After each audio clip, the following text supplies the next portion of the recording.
Bonjour et bienvenue sur Acta Fideis, votre nouvelle chaîne consacrée à l'étude des Écritures et de la parole des prophètes passés et présents pour mieux comprendre ensemble ce que ça signifie que d'être un disciple du Christ aujourd'hui.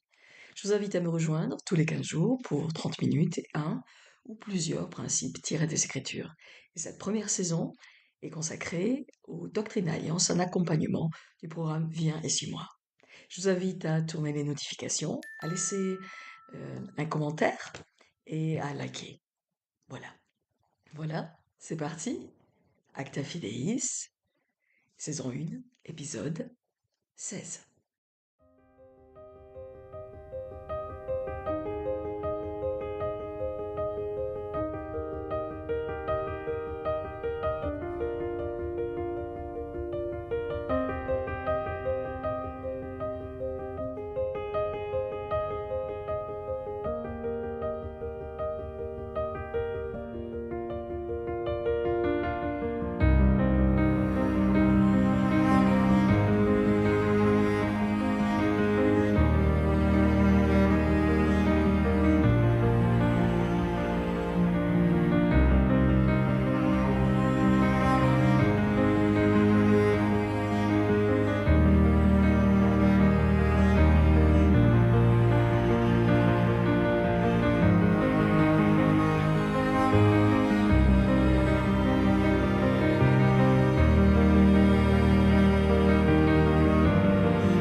Cet épisode 16 va se consacrer particulièrement aux sections 110 à 120.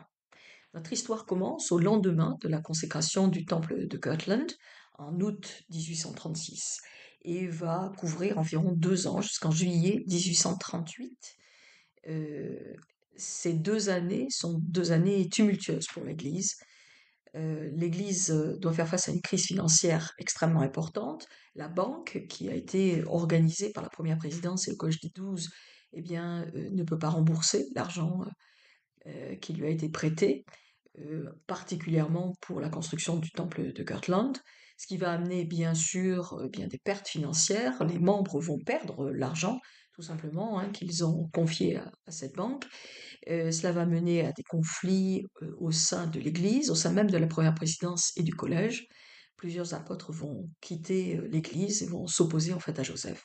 Et tout cela va se mêler en fait à une adversité croissante à Kirtland.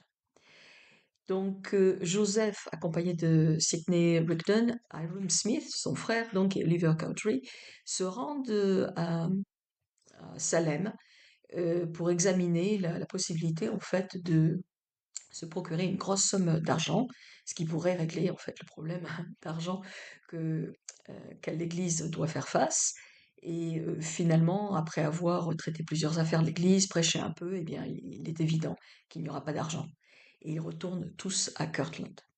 Et voilà ce que le Seigneur dit donc à la section 111, à partir du verset 1. Moi, le Seigneur, votre Dieu, je ne suis pas mécontent en dépit de vos folies que vous ayez entrepris ce voyage. Verset 10.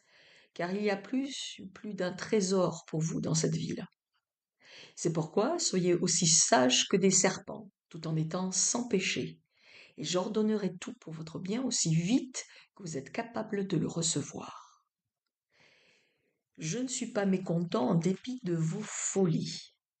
Alors ce principe, cette idée de folie qui s'oppose en fait à la volonté de Dieu, je trouve que c'est un principe très intéressant et je trouve que cela représente parfaitement bien cette période entre Kirtland et Far West, où il y a comme un vent de folie qui s'empare des membres jusqu'au en haut de la pyramide, pour ainsi dire, jusqu'à la première présidence.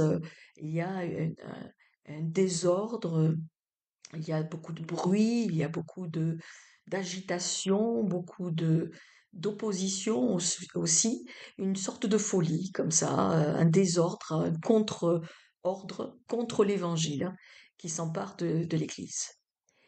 Et Si l'on se tourne en fait vers les Écritures, eh bien le Seigneur a souvent parlé de ce principe de folie. Par exemple, dans Ecclésiaste, le roi Salomon, peut-être, a expliqué au chapitre 10, verset 5, il est un mal que j'ai vu sous le soleil comme une erreur provenant de celui qui gouverne. La folie occupe des postes très élevés et des riches sont assis dans l'abaissement. J'ai vu des esclaves sur des chevaux et des princes marchant à pied comme des esclaves. Donc l'Ecclésiaste, il y a bien des siècles auparavant, avait déjà remarqué que parfois, eh bien, allié au pouvoir, allié au poids du gouvernement, eh bien, il y a une erreur qui s'installe, il y a une folie qui s'installe et il y a un désordre qui s'installe. La folie occupe des postes très élevés. Et à ce moment-là de l'Église, eh bien, il y a des frères, alors peut-être pas la première présidence, mais dans le collège des 12, comme je le notais il y a quelques minutes, eh bien, il y a des apôtres qui vont, eh bien, qui vont se laisser aller en fait à ce contre-ordre, à cet ordre contre l'évangile, à cette folie, à cette erreur, de mettre les choses en fait dans le désordre, de questionner le prophète pour des erreurs d'ailleurs qui ont été souvent commises par les membres, et donc à s'opposer en fait à la parole du Seigneur. Dans Proverbes, au chapitre 9, verset 13, voilà ce qu'on nous dit. La folie est une femme bruyante, stupide et ne sachant rien. Elle s'assied à l'entrée de sa maison sur un siège dans les hauteurs de la ville pour crier aux passants qui vont droit devant eux que celui qui est stupide entre ici. Elle dit à celui qui est dépourvu de sens. Les eaux dérobées sont douces et le pain du mystère est agréable. Et il ne sait pas que là sont les morts et que ses invités sont dans la profondeur du séjour des morts. Donc cette femme peut très bien imaginer, hein, cette femme bruyante, stupide, qui est en train d'haranguer comme ça les passants en leur disant, en leur mentant, en leur disant mais venez dans ma maison, le pain est agréable, le pain est bon, le pain du mystère, ce que vous ne savez pas, eh bien, est délicieux au goût. Les eaux dérobées, c'est ce que j'ai volé, sont douces aussi au goût. Et le passant, eh bien, qui se laisse aller, qui se laisse faire, qui entre dans cette maison de perdition, ne sait pas, eh bien, que il est entré dans les profondeurs du séjour des morts, c'est-à-dire qu'il est en train, eh bien, de se préparer à périr, en fait. Et voilà ce que Brigham Young, on peut trouver ça dans Manuscript History, Brigham Young, donc, explique. À une occasion, plusieurs membres des 12, les témoins du livre de Mormon et d'autres autorités de l'Église, tinrent un conseil dans la salle haute du temple. Ils se posaient les questions de savoir comment destituer le prophète Joseph et nommer David Whitmer président de l'Église.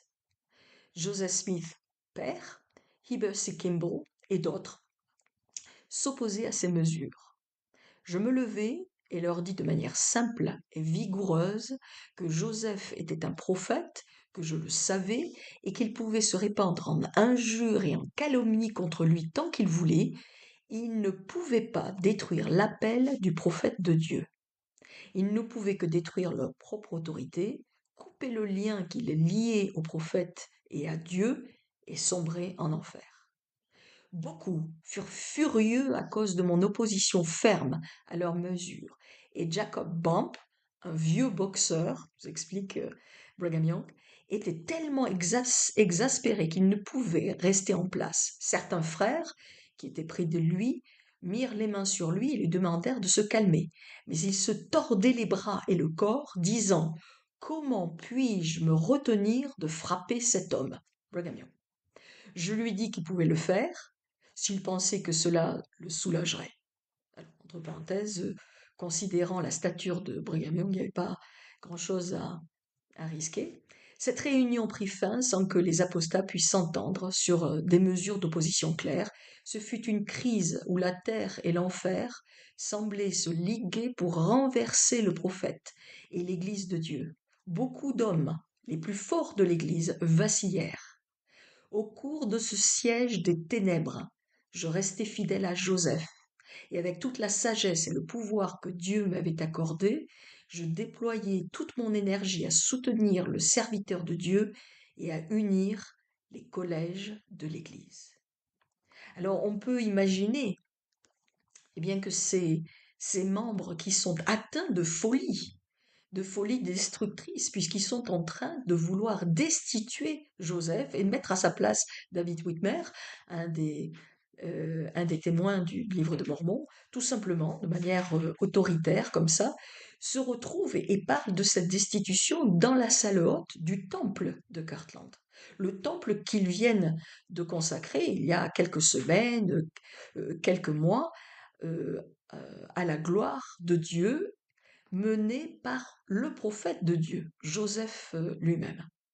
Et Brigham Young euh, eh bien, est là avec d'autres, hein, comme bien sûr Heber C. Kimball, qu'il a noté, mais aussi Joseph Smith, le père, mais d'autres aussi sont là et s'opposent en fait à ce mouvement de folie destructrice au sein en fait du leadership de l'Église en disant vous n'y pourrez rien. Cet homme, parlant de Joseph, est le prophète de Dieu. Une autre écriture que je trouve vraiment fascinante et qui s'applique particulièrement à cette période incroyable de l'Église, ces 2 années vraiment, vraiment tumultueuses entre Kirtland et Far West, se trouve dans le Nouveau Testament. Cette fois-ci, c'est Paul qui parle, dans 1 Corinthiens, chapitre 1, verset 18. Voilà ce que Paul dit. Car la prédication de la croix est une folie pour ceux qui périssent, et pour nous qui sommes sauvés, elle est une puissance de Dieu. Verset 21, car puisque le monde avec sa sagesse n'a pas connu Dieu dans la sagesse de Dieu, il a plu à Dieu de sauver les croyants par la folie de la prédication. La folie de la prédication, incroyable. Verset 22, les Juifs demandent les miracles, les Grecs cherchent la sagesse. Nous prêchons Christ crucifié. Scandale pour les Juifs, folie pour les païens. Car la folie de Dieu est plus sage que les hommes, et la faiblesse de Dieu est plus forte que les hommes. Mais Dieu a choisi les choses folles du monde pour confondre les sages. Dieu a choisi les choses faibles du monde pour confondre les fortes. Donc cette folie qui s'empare des membres de l'Église, eh bien, de manière tout à fait ironique, eh bien, c'est ce dont parle Paul, c'est-à-dire que cette folie va s'opposer à la folie de Dieu, à la folie de la prédication. C'est-à-dire que lorsque l'on parle du Christ, c'était déjà le cas du temps de Paul, bien sûr, c'était le cas du temps de Joseph, et c'est encore plus le cas aujourd'hui, dans ces derniers temps. Lorsque l'on parle du Christ, lorsque l'on parle de sa résurrection, de son expiation, eh bien, les païens, comme Paul les appelle, les païens, eh bien, rejettent cette vérité et prennent cette vérité pour de la folie.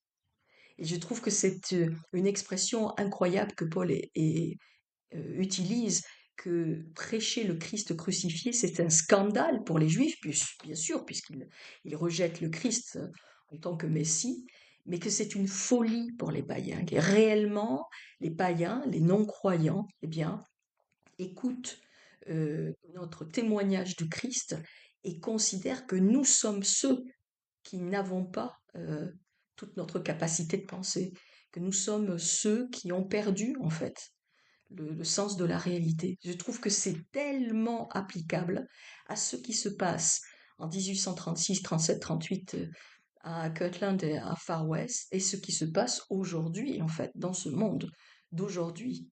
La faiblesse de Dieu est plus forte que les hommes. Dieu a choisi les choses folles pour confondre les sages. Incroyable. Et oui, parce que comprendre le Christ, ça ne peut pas passer en fait par l'intellectuel. alors encore plus dans une société comme celle dans laquelle nous vivons aujourd'hui, qui est une société qui est totalement déconnectée de la réalité, qui est totalement déconnectée de la logique, mais qui est aussi totalement déconnectée de la vérité de Dieu. Il y a un rejet, une incapacité en fait à entendre la vérité de Dieu et à prendre le bien pour le mal et le mal pour le bien, à prendre la vérité de Dieu et à considérer que c'est une folie. Incroyable. Voilà ce que Brigham Young a écrit, toujours dans les manuscripts History. Le matin du 22 décembre 1837, je quittai Kirtland à cause de la fureur des émeutiers et de l'esprit qui régnait chez les apostats. Cette folie de destruction, cette espèce de perte de contrôle, de fureur, c'est le mot qu'il utilise. Je trouve qu'encore une fois, c'est très parlant, non seulement chez les émeutiers, donc c'est-à-dire ceux qui s'opposaient à l'Église, hein, qui n'étaient pas membres de l'Église, mais aussi chez les apostats, ceux qui avaient décidé en fait bien se séparer en fait du corps de l'Église, de rejeter Joseph, et donc ils s'étaient tournés en fait dans l'apostasie et donc dans l'opposition en fait à l'Église. Une fureur, hein, on peut vraiment imaginer ça très simplement lorsque on voit ce qui se passe dans le monde, les manifestations, l'opposition, la fureur pour s'opposer en fait à la vérité. Donc Brigham Young continue en disant donc les apostats, les émeutiers qui avaient menacé de me détruire, dit Brigham Young, pardon, parce que je proclamais en public et en vérité et que je savais par le pouvoir du Saint-Esprit que Joseph était un prophète de Dieu et qu'il n'avait ni transgressé ni chuté, comme le déclaraient les apostats. Et donc le fait vraiment de déclarer que Joseph était un prophète de Dieu, qu'il n'avait pas transgressé, qu'il n'avait pas chuté, que le Seigneur était toujours à la tête de son Église, eh bien c'est là, ça a déclenché une fureur, une folie destructrice, à la fois chez les non-membres, chez les opposants, mais chez les apostats. Alors dans Proverbe 1, verset 17, on peut lire verset 7, pardon, la crainte de l'Éternel est le commencement de la connaissance. Lorsque l'on se tourne vers l'Éternel, lorsque l'on reconnaît en fait son pouvoir, dans bien sûr l'humilité, parce que la base, la fondation pour éviter cette folie finalement d'être contaminé par cette folie du monde, eh bien, c'est de se tourner vers l'Éternel dans la repentance. Voilà ce que le Seigneur dit à partir du verset 5 dans la section 111. Ne vous souciez pas de vos dettes, car je vous rendrai capable de les payer. Ne vous souciez pas de Sion, car je serai miséricordieux envers elle. Demeurez en ce lieu et dans les régions alentours, et le lieu où je veux que vous restiez principalement vous sera signalé par la paix et le pouvoir de mon esprit qui couleront en vous. Verset 9. Vous pourrez obtenir ce lieu en le louant. Informez-vous diligemment au sujet des plus anciens habitants et des fondateurs de cette ville, car il y a plus d'un trésor pour vous dans cette ville. Donc le Seigneur dit, eh bien, on va régler le problème différemment. Vous allez en fait louer une terre, ce sera du côté de Far West. Vous allez pouvoir vous installer. Les choses vont se faire de manière très naturelle. Tout va bien. Vous serez capable de tout payer. Je serai miséricordieux envers Sion et donc envers mon peuple. Et dans son journal des discours, Brigham Young explique, bien que j'ai admis et su tout le temps que Joseph était un être humain et capable de se tromper, je n'avais pas à rechercher ses défauts. Je me repentis de mon incrédulité et je le fis très vite. Je me repentis aussi rapidement que j'avais commis l'erreur. Il ne m'appartenait pas de demander si Joseph était guidé par le Seigneur à tout moment et dans toutes les circonstances. Il ne m'appartenait pas de douter de lui à propos des actions de sa vie. Il était le serviteur de Dieu, non le mien. Il n'appartenait pas aux gens, mais au Seigneur. Il faisait l'œuvre du Seigneur. C'était là ma foi, et elle l'est toujours, nous dit Brigham Young. Donc qu'est-ce qui va se passer? Eh bien, les membres ne vont pas faire confiance au Seigneur. Ils vont avoir peur, une fois encore, comme ça a déjà été le cas à Independence, et ils vont être chassés de Kirtland, et ils vont être chassés des régions en fait du Missouri où ils s'étaient installés, et donc l'Église va se rassembler du côté de Far West, euh, avant eh bien, d'en être chassés aussi. Et il y a un thème récurrent, en fait, dans ces doctrines d'alliance. Et le thème récurrent, eh bien, c'est un peu le même que celui que l'on peut trouver dans le livre de Mormon. C'est ce cycle, en fait, de la vertu ou du vice, selon dans quel sens on le regarde. C'est-à-dire qu'il y a vraiment une mise à l'épreuve très, très forte, eh bien, qui va mener, en fait, à une épuration des cœurs. Et tout cela va mener, en fait, à l'humilité qui va mener en fait à la foi, et puis la foi va mener à la prospérité va amener en fait à un certain laxisme, et qui va amener en fait une mise à l'épreuve, et on repart pour un tour. Et c'est ce qui se passe en fait à ce moment-là à Kirtland. Les membres vont devoir partir encore une fois de Kirtland, enfin de l'endroit où ils se sont installés. Ils vont devoir laisser derrière le temple, toute leur maison.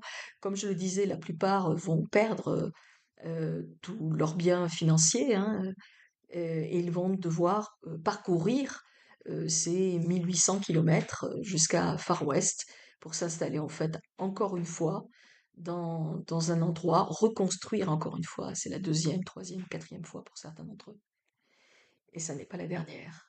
Et donc cette folie dont je voulais vous parler, en fait, qui est à la fois la folie des hommes, qui nous vient en fait bien de l'adversaire, qui rage contre la vérité de Dieu, qui endurcit les cœurs, mais qui obscurcit aussi la capacité de penser, de réfléchir, de voir en fait la réalité et d'accepter la vérité de Dieu. Eh bien, c'est à la fois ou s'oppose à la fois à cette folie, mais à la manière de Dieu, la folie pour les hommes de la crucifixion et de l'expiation du Christ. Incroyable que le terme soit utilisé en fait dans ces deux contextes.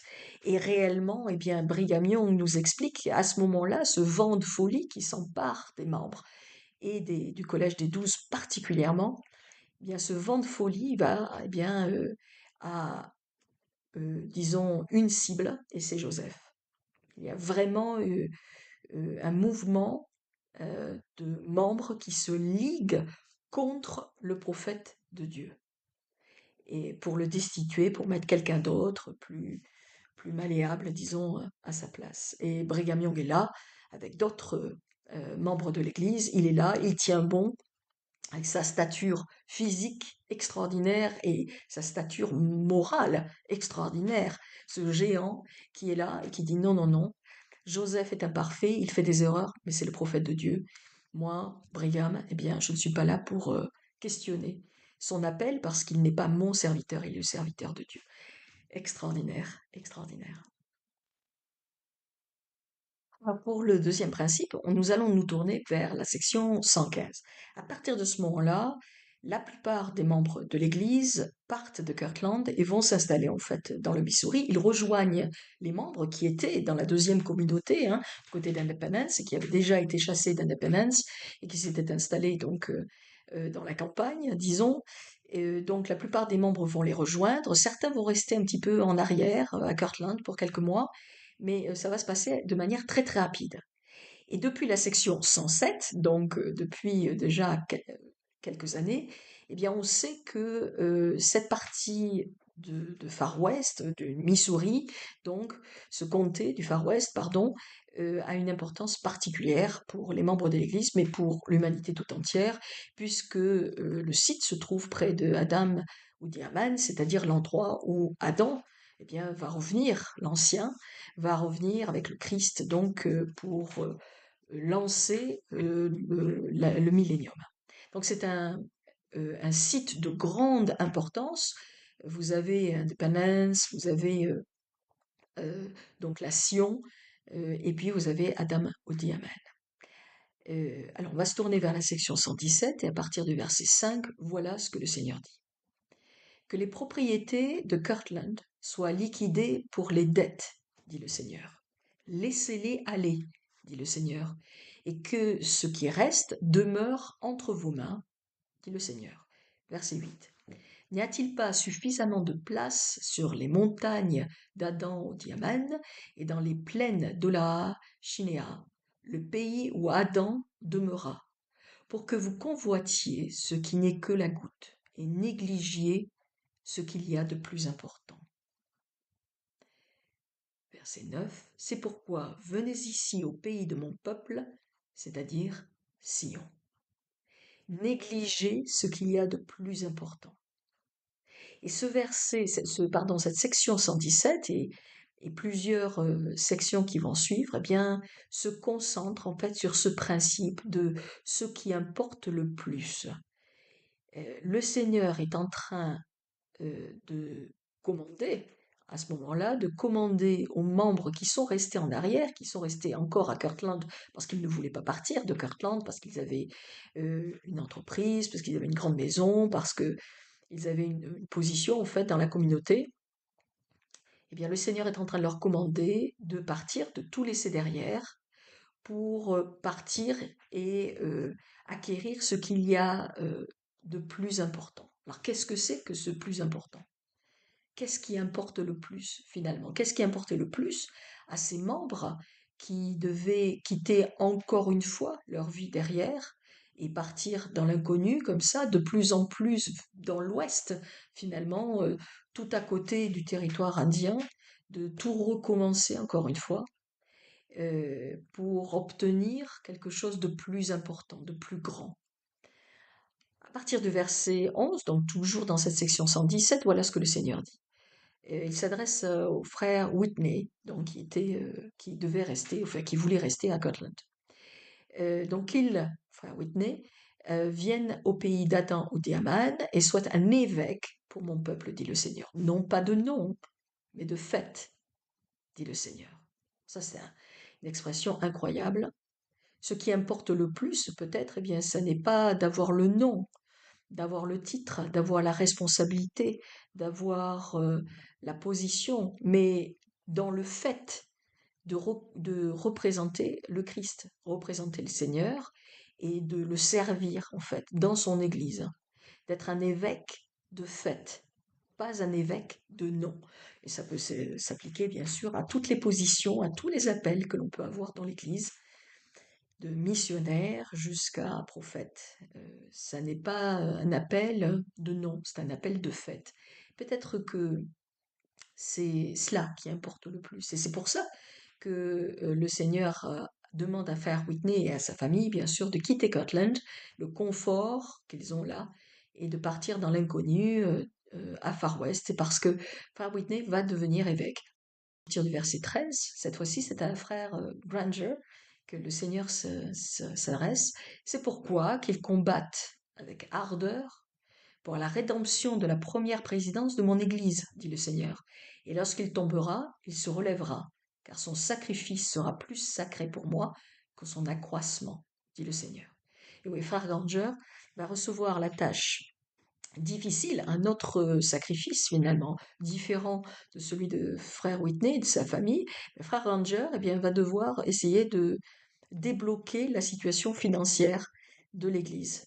Et alors il va y travailler très très fort, malheureusement, eh bien il échouera. Mais le Seigneur, eh bien, explique dès ce verset, ça n'a pas d'importance, parce que son sacrifice sera plus sacré que son accroissement. Alors ce principe de laisser ce que l'on connaît, de laisser son confort, de laisser sa position dans le monde, dans la communauté ou même dans l'Église, de tout laisser derrière en fait, de faire ce sacrifice, de partir dans l'inconnu, partir en mission, de partir dans un autre pays, de commencer un nouveau travail ou de partir dans une nouvelle ville d'accepter un nouvel appel, quel que soit en fait hein, cet inconnu dans lequel on plonge, eh bien le Seigneur explique eh bien que si c'est fait, bien sûr, à la manière du Seigneur, c'est-à-dire en suivant l'Esprit, en obéissant en fait au commandement du Seigneur, eh bien le sacrifice sera sacré, plus que cet accroissement temporel finalement que dont on pourrait profiter. Dans Alma 40, on nous explique que tout est comme un jour pour Dieu. Et le temps, pardon, et le temps n'est mesuré que pour les hommes.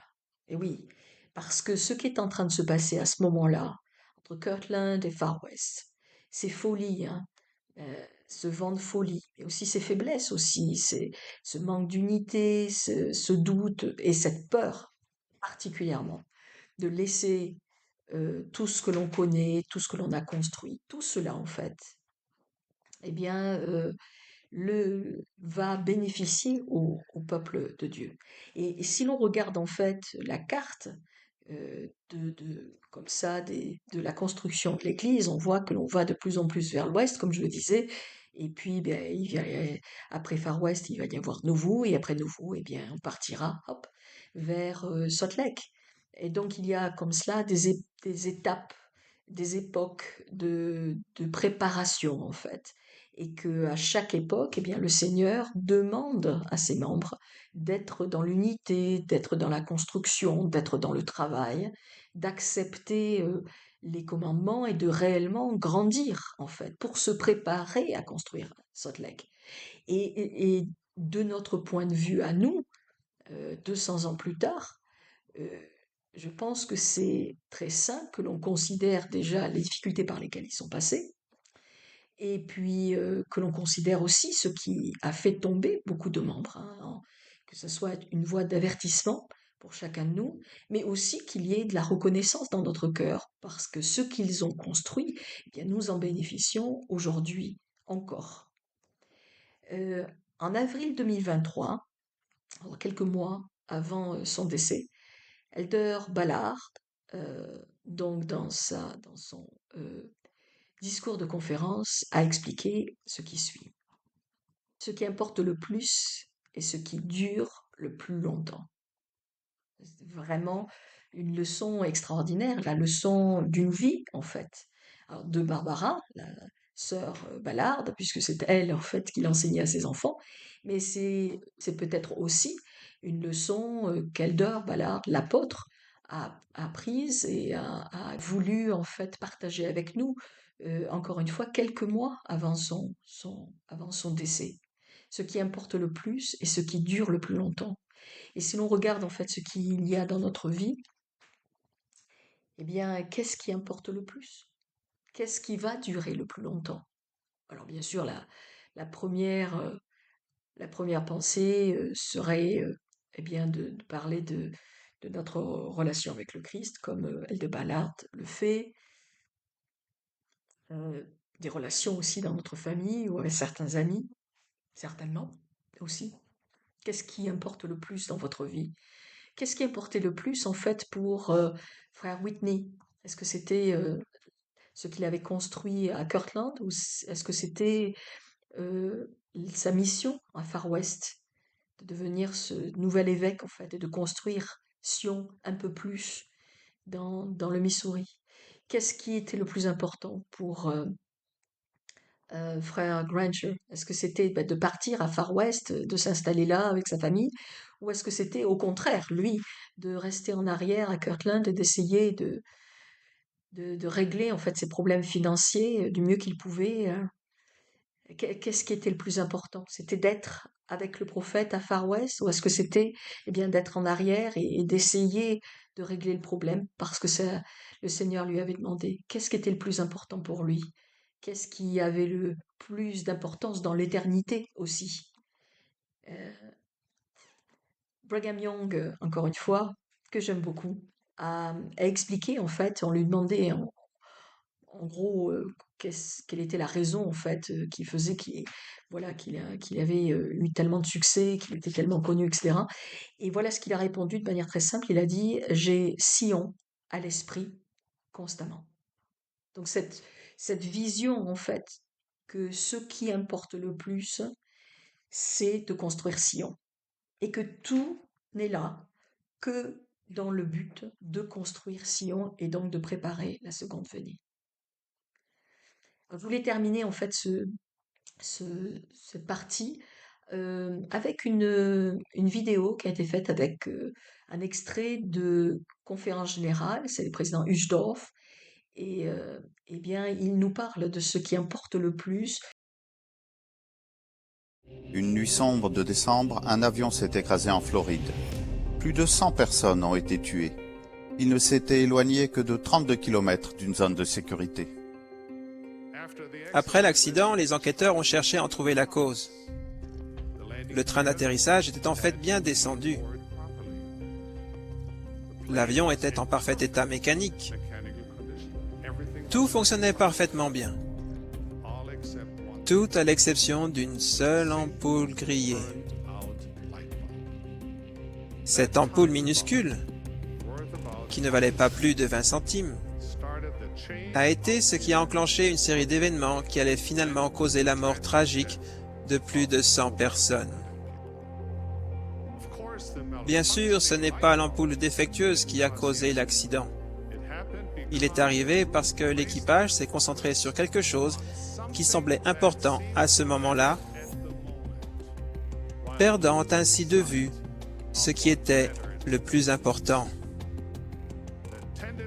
La tendance à se concentrer sur ce qui est insignifiant, au détriment de ce qui est profond, n'arrive pas qu'aux pilotes, mais à tout le monde.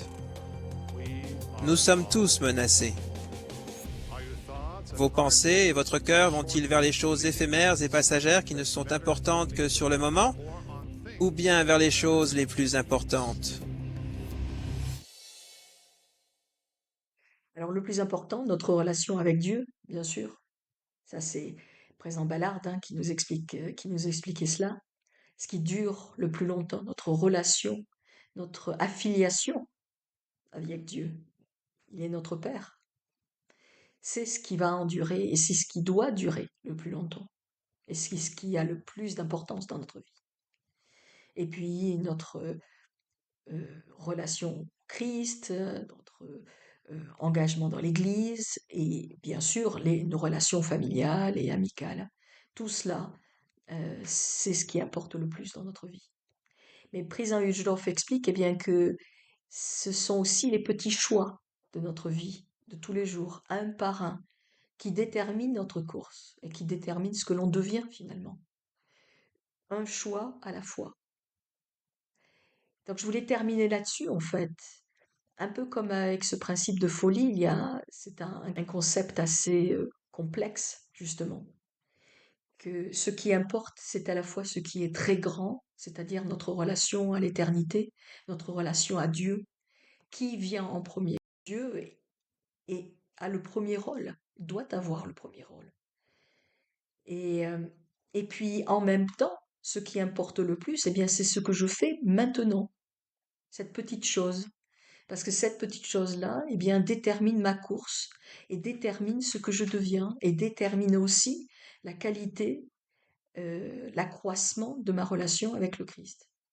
Donc c'est à la fois dans les très grandes choses et dans les toutes petites que eh bien, notre capacité de faire des choix peut s'accomplir parfaitement avec, bien sûr, l'aide de notre Père céleste à travers son esprit. Voilà. Voilà, je vous laisse réfléchir en fait à tout cela. Je vous laisse réfléchir à ces principes de folie, la folie qui s'oppose en fait à la vérité et à la logique et à la réalité. Cette folie, ce que l'on enseigne en fait, qui est une folie. Et puis, ce qui importe le plus dans notre vie, quelle est la hiérarchie des choses importantes dans notre vie. Qui vient premier? Qu'est-ce qui vient premier? Et est-ce qu'il y a quelqu'un entre nous et notre Père? Toutes ces questions, en fait, eh bien, voilà, je vous les pose sur la table, comme ça. J'espère qu'elles vont nourrir votre connaissance des Écritures, votre affection pour les Écritures aussi, votre étude Doctrine et Alliance formidable, dans laquelle il y a tellement de choses en fait à apprendre. Voilà, je vous remercie d'être là avec moi pour cet épisode 16. Je vous souhaite une très bonne semaine et eh bien nous nous retrouvons dans 15 jours. À bientôt.